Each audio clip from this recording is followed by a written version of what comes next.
Assalamu alaikum, dear students. I welcome you all at a platform of Learning Zone. The topic of our today's opinion of Dawn is Why Pakistan Fails in Space, written by Professor Hood Boy. Who is he? The writer is an Islamabad-based physicist and author. And this editorial published in Dawn on 16th September 2023. Let's read. This is going to be the topic sentence. Thanks to a legend of the excellent scientists and engineers trained in Indian universities, India is shooting for the stars. This is actually the topic sentence because this is related to the latest space mission by the India. Here, the stars is a metaphor for much else, that is, astrophysics, computer, chemical technology, pharmaceuticals, heavy engineering, process management, etc. On this side, led by a blind man, Pakistan is heading for the caves. Its space program from the 1960s has folded up. There's not even a plan for the future. Our universities are a disgrace. These cassepoles of intrigue and corruption breed files, not thinking minds. That every Pakistani institution has been corrupted isn't breaking news, but for sheer depravity, unethicality, and incompetence, our senior academics, meaning vice chancellors, deans, chairpersons, and professors, take the care. I sincerely apologize for the 10% who are honorable persons. This article is not directed towards them, but the rest out to our politicians, general judges, spokespersons, and milkmen. In the system so truly broken, so hopelessly dystopic, let the reader decide after seeing the everyday real life examples below. Each has been verified for authenticity. I have mercilessly trashed many which were brought to my attention within the last 1 year because, though possibly genuine, my informants did not include enough detailed evidence. 1. X and Y are brothers. X became Dr. X after submitting a shoddy piece of research to the Department of Chemistry of a local university. Some years later, the younger Y wangled a scholarship and applied to a cow college in the American Midwest. There, no foreign applicant with two legs is ever rejected, nor is any thesis for those who can pay. That India succeeds while Pakistan fails in space owing to the different quality of their education. Fortunately for Y, having Big Brother's X thesis in hand spared him his sweat and toil of research, changing the title page, shuffling subtitles, throwing in a dash from here and a smudgeon from there. By the grace of God, Y became Dr. Y with a doctorate in materials sciences and engineering. The story gets even better. Today, both brothers are vice chancellor of public universities under HEC's jurisdiction.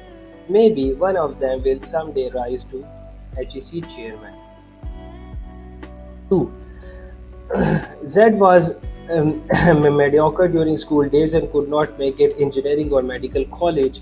Like many other less successful students, he is a bachelor's in physics and eventually became Dr. Z. Thereafter, he became assistant professor at a university in Lahore. In due course, he applied for promotion to the next high grade, for which he had to submit his teaching portfolio, including course examination papers, to some committee. I chanced upon the final exam paper set by Dr. Z for his introductory physics class.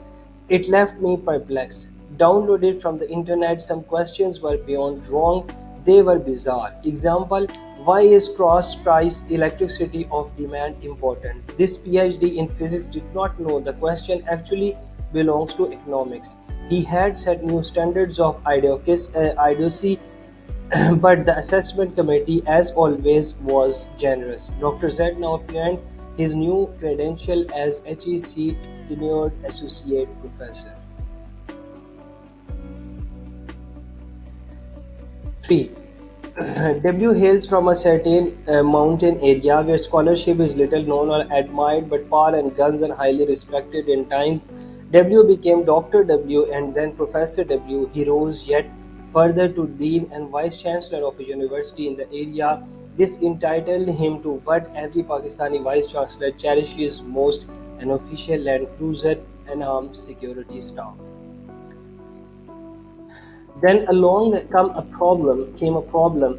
The university's faculty accused the vice chancellor of kickbacks and corruption in awarding building contracts, making making spurious appointments to various faculty and staff positions.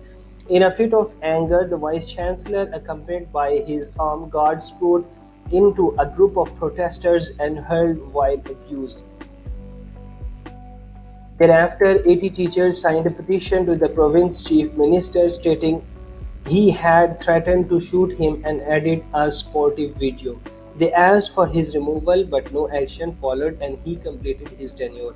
He is presently shortlisted by HEC for the post of Vice Chancellor for other universities. 4.